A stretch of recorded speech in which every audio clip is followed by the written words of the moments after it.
What's up, guys? Welcome to the final video of the 4.1 lesson. This is where we're going to be looking at example number 4, but you could see that example number 4 right now is crossed out.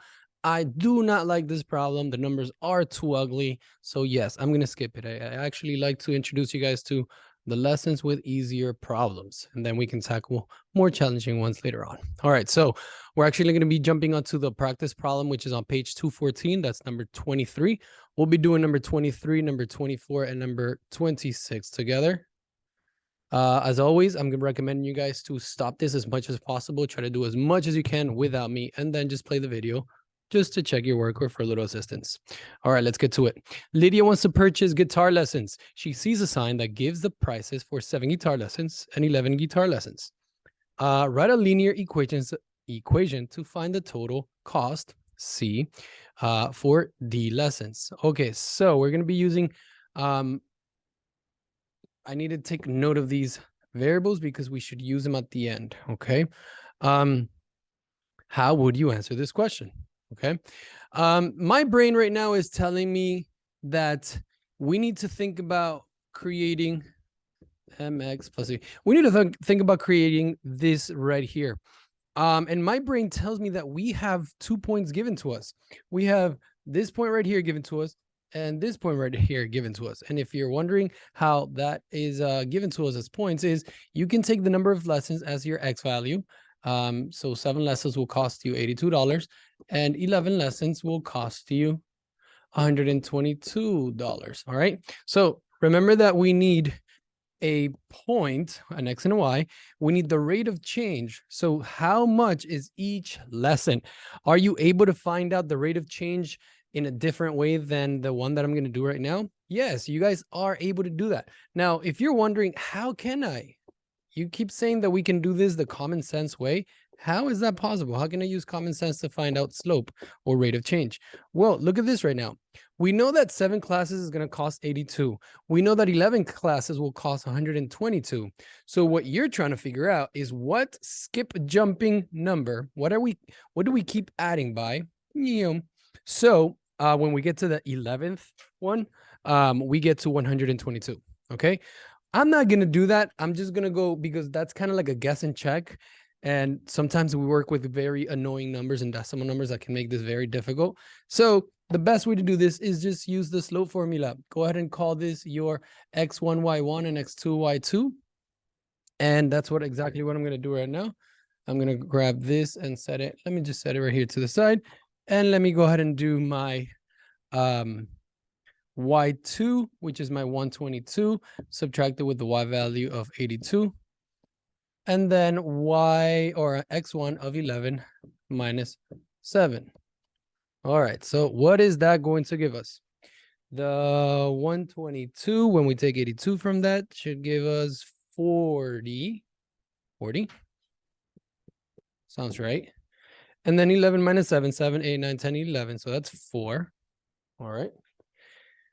All right, what do we do here? We divide. That's going to give us 10. 10? Wait. 82. That's going to give us 40. So 7 and 82. I'm making sure my numbers are right because I don't want to do this all over. So I got 11 lessons, 182. 122. And then 7 lessons, $82. Yeah.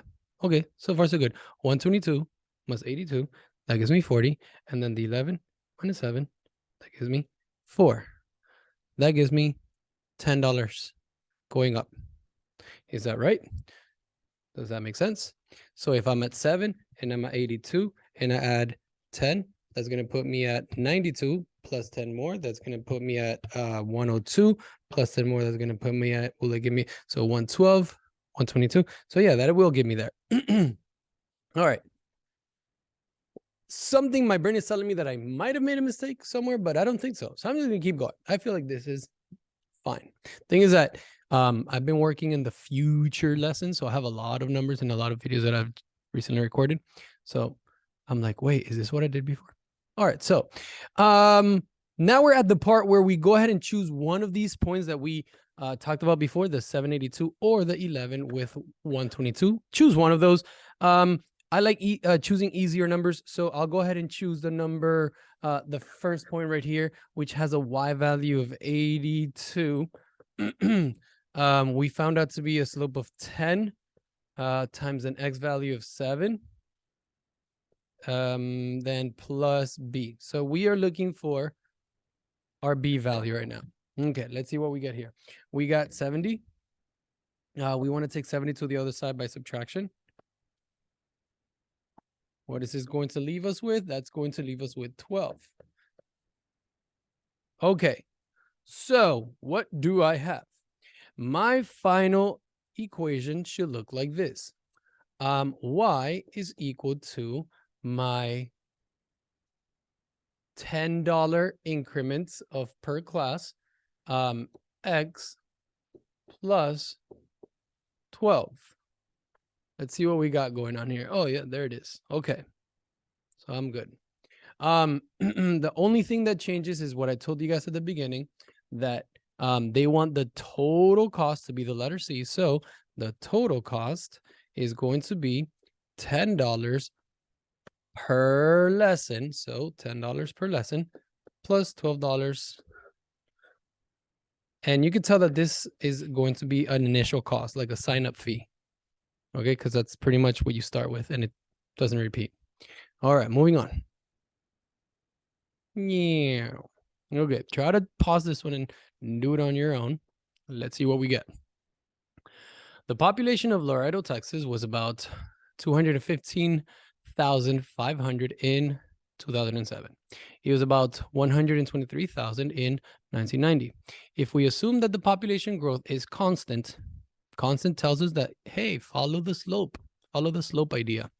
Write a linear equation with an integer slope. Okay, integer slope. Okay, so I'm guessing we're going to be, some stuff is going to give us decimals. Every time you read this, use integers. I'm guessing that some answers are going to be in decimals, so just put them into whole numbers.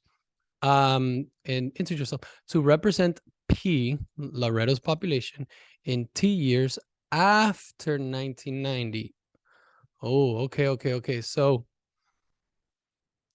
they want us to represent the population after 1990. That's a little weird, but I'll show you what this means. This means that, well, let's take it in steps right now. Well, I think I'll talk about that a little bit later, but let's talk about it how we did in the previous problems, which is, let's look for our y equals mx plus b. So let's look for the 2 points that will help us generate a slope. And the 2 points are located right here. We have this number, which matches with the 2007, and we have these numbers right here, which match together. So I'm going to call this, and remember, time is always x. So I'm going to go ahead and call this x1, y1, and then my x2, y2. So time, so those are years, x2, y2. All right, let's go ahead and put those numbers in my slope formula. So I have 215 as my y2, 500, and I'm gonna take away my y1, which is 123 in the thousands, divided by my x2, so 2007, minus x1, 1990. Okay, what do we get here? Let's not make a dookie mistake over here. So 215, 500, take away 123 in the thousands. What do you guys get? I don't know about you guys, but I get 925,000. That's going to be my numerator. Then denominator, 2007 minus the 1990. That should give me 17. Yeah, 17. So when I go ahead and divide the 925 in the thousands by 17, I get a 544. What number is this? 54,411. 54,411. And then there's point something. 0.76. But we got to talk about population. So people, right? So we can't talk about fractions of people. So we're just going to stay. And remember, you don't round up. If you have 1, even if this number is a 7, a 9, or an 8, it doesn't matter. You don't round up. The population, or whenever you have items, and remember, this is finding slope. Finding slope. Whenever you have items, you don't round up. You keep it where that number is. Okay, so right there we have a slope of 54,411. The next thing we want to talk about is what I boxed in here. You guys got to be careful. The next part of this problem, some people might want to do the following. Listen to what I'm going to tell you right now. Some people might want to find the y-intercept by doing it the way that we've been doing it before.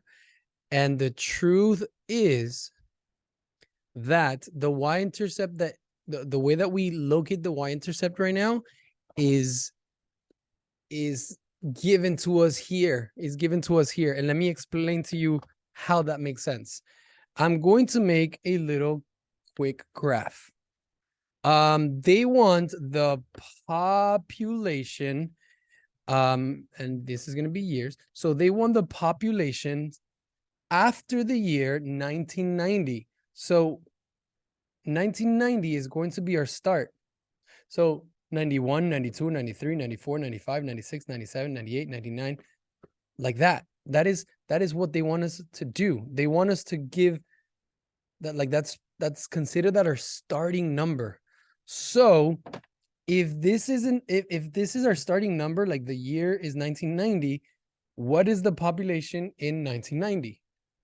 What is the population in 1990? Okay, is this number right here, 123,000. So let's just put a random number, a random tick mark, 123,000. So that dot actually starts right here, and then from there the dots start going up. Okay, that is what this question is telling us to do. So if you did any work that was extra, you might have done the same mistake that I did when I first did this problem, and then I looked at the answer and I was like, oh wow, after 1990. So if you're wondering what that mistake was, you can ask me in person. I'll show you what the mistake is. But you can now see that our y-intercept is 123,000. Once again, y-intercept is 123,000. So what is our answer? Check it out. The population is going to have a slope, is going to be going up by 54. Did I do a mistake here with my calculator? So 5441. Hopefully you guys are screaming at the screen right now saying you made a mistake. Why am I getting 2007 minus 1990? It's 17. Yeah. 215, 500 minus 123. Oh, I see the mistake. Yeah, I see the mistake. Did anybody else catch that? If you caught that mistake, that means you are doing exactly what you're supposed to be doing, not relying on me. I put an extra 0. So that's supposed to be like that. And this little one right here at the end is not supposed to be there. Boop. Okay. So that's obviously not in the thousands right here. So there we go. Okay. There you go. That's showing you guys that I will even make a lot of mistakes. All right. You guys already know the countless mistakes I've made with these videos. Okay. There we have it. Moving on to the last one. 26.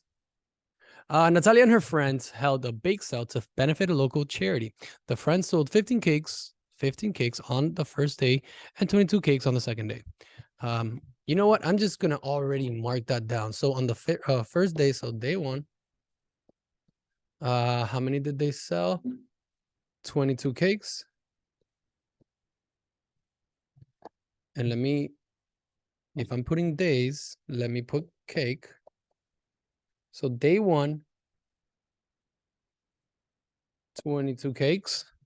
Day 2, they collect, second day, Jesus, where's the, oh no, I'm reading this wrong. Mr. Carreño, can you please get it together? Once again, day 1, 15 cakes, get it together. Day 2, 22 cakes on the second day. Got it. Day 2, 22 cakes. Cool. You see, that is the going too fast syndrome, and I have it. A lot of you also have that, so careful. And then it goes on and say they collected $60 on the first day. Oh, so we now have like another thing to talk about right here, which is money. So 15 cakes got them 60 doll hairs, and then 22 cakes got them 88 doll hairs. All right, so we have a pretty little chart right here. I don't know if you guys need to use charts, but my brain needs charts. Okay, that's what's happening. And my OCD needs to finish this line. Got it. Write an equation to represent the amount R Natalia and her friends raised after selling C cakes. Okay, here we go. Our first challenge is going, ooh, we have days, cake, and money. Which ones are actually the ones that we need? Okay, which ones are the ones that we need? Well, you need to look at what they're asking us for. Look at what they're asking us for. You need to write an equation that represents amount. Well, that's amount. And you need to represent this right here, cakes. So these are the two that we're using. Be careful. That's not needed. Okay, that is not needed.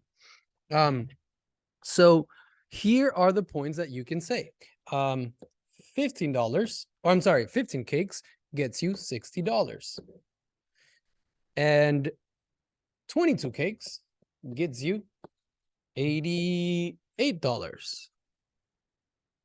All right, so we go about it how we've done it in the previous problems. We have 2 points, mx plus b, 2 points given to us. So let's go ahead and use those 2 points to find the slope, and then we find the y-intercept after we find the slope. All right, so let's go ahead and label these points.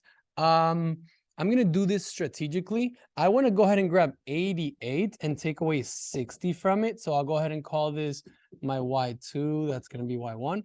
And the reason why I call that strategically is so I don't have to work with, whoops, I don't have to work with negative numbers. I don't want to do 60 minus 88.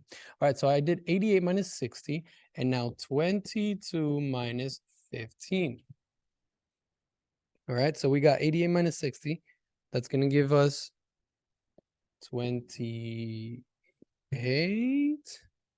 Yep, 28. And then 15, 16, 17, 18, 19, 20, 22. That's going to be a 7. 22.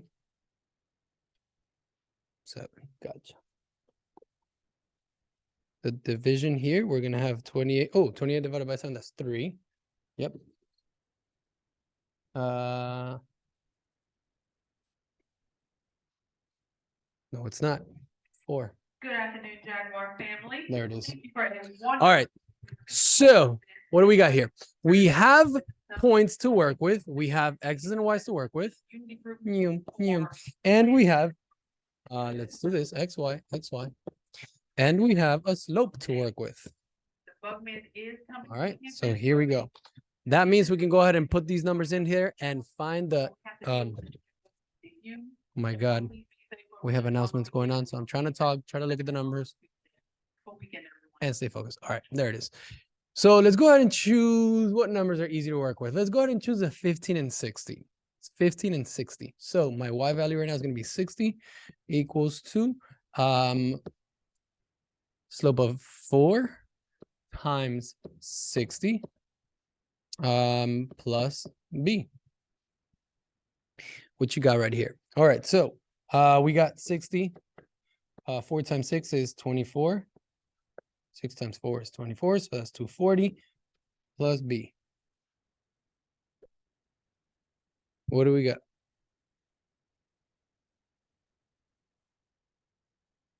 Hold on.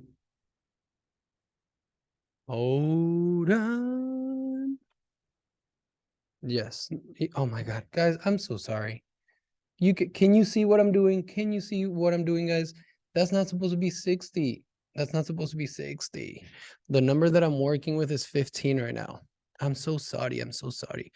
I'm so tired of love songs, tired of love. It's 15. Okay. Okay, here we go. So this right here, 4 times 15 is 60. That's why my brain is going 1,000 miles an hour. Okay. Remember, I'm using this point right here. So that's why I put my Y there and my X here. Okay. Okay. The good thing is that I'm actually catching all my mistakes. If there was a mistake that I didn't catch and you tell me in person, I'm going to hate you and myself. So try to see if you can catch something that I didn't fix. Okay. So we take 60 to the other side right here and right here. And what do you see it happens? Well, it cancels out, making the value of B or our y-intercept 0. Now, whoa, that should kind of make sense. Let's go ahead and wipe this off. Don't wipe this off from your paper. Just keep it on your paper. We said that our slope is 4 and our y-intercept is 0. That kind of makes sense to my brain because your y-intercept is always your starting amount. Think about it, your starting amount, and we're selling cakes here. So at my start, we don't have any cakes being sold, therefore we should have 0 money, okay? So that should make sense to my brain. And now let's go ahead and put this equation together. The amount of money that I'm going to make is going to be $4 per cake. So $4 per cake for C. Okay. And if you want to talk about putting in your y-intercept there, you can put your y-intercept there. But remember that your y-intercept, oh, there it is. Your y-intercept is always your initial amount. Okay, your initial amount. So it should not be, you should not have any money at the beginning because you haven't sold any. Okay. Now you maybe if they said that you had some money to start with, but that's not with the sale. Okay. All right, let's go ahead and move on to these extra problems to see what it is that we're doing. These extra problems don't really have example problems or examples that go with them. So I'm going to go ahead and explain to you guys what these problems are about. These problems are about understanding how we can tell when a point is on a given line, okay? So question number 33, they're asking, hey, does this point exist on this line? Okay, the way that we can do that is very, very simple. All right, very, very simple. And it's so funny. I want to say very, very simple, and then I'm going to go here and make a dumb mistake. So bear with me. As you guys can see, this is raw footage. All the mistakes right in front of your face. All right, so the way that we're going to do this is inputs and outputs. I want to see if this mold, I want to call it a mold, if this right here will generate an output. If I have an input of 3, check it out right here. I am looking for an output of -1. You can see it right here. Okay. So if it does not give me -1, that point is not on this line. That's as easy as that. All right. So let's go ahead and see. F of 3 is 1/3 times 3. 3 times 1 is just going to be 3. So this is what I have. I know that 3 divided by 3 is 1. And that is going to give me 6. So, ladies and gentlemen, is that point on that line? The answer is no. When we substitute the 3, it will not give me an output of -1. Now, you could also, which is what this is suggesting, you could go ahead and put the 3. Where's my 3? You can go ahead and put your 3 right here and your -1 all the way over here, right? And you could see if that is true, if the left side and the right, and the left and the right side are true. All right. So I'm going to go ahead and do 32 with you guys. And then for 35 and I'm sorry, 34, I'm going to do 34 with you guys one more time. 35 and 36, I'll show you the answers and work your way to them. But I do recommend you guys to do it on your own before you see the answer. All right, so I'm going to see if this point right here is on this line. So I'm going to go ahead and write it in function notation. where 1/2 is multiplied by my x value, that. Okay, so if I input a 6, do I get a -2? Let's see. 6 times 1 is 6, so I get 6/2. What's 6 divided by 2? 6 divided by 2 is 3. 3 minus 5. What's 3 minus 5? -2. Woo! Yes, that's perfect. This equation is a line that goes through that point. So we can go ahead and say and justify yes. When we substitute the 6 and the -2 for x and y, it results in the equation being true, meaning this is what it looks like. The equation does this. Okay. Check mark. All right, just like I promised you guys, here we go. Here are the answers. I'm going to show you the answers right now. Try working towards them, or for a more challenging challenge, do it and then check the answers. Bada bing, bada boom. All right, we are done with this lesson. If you have any questions, let me know. If not, peace out.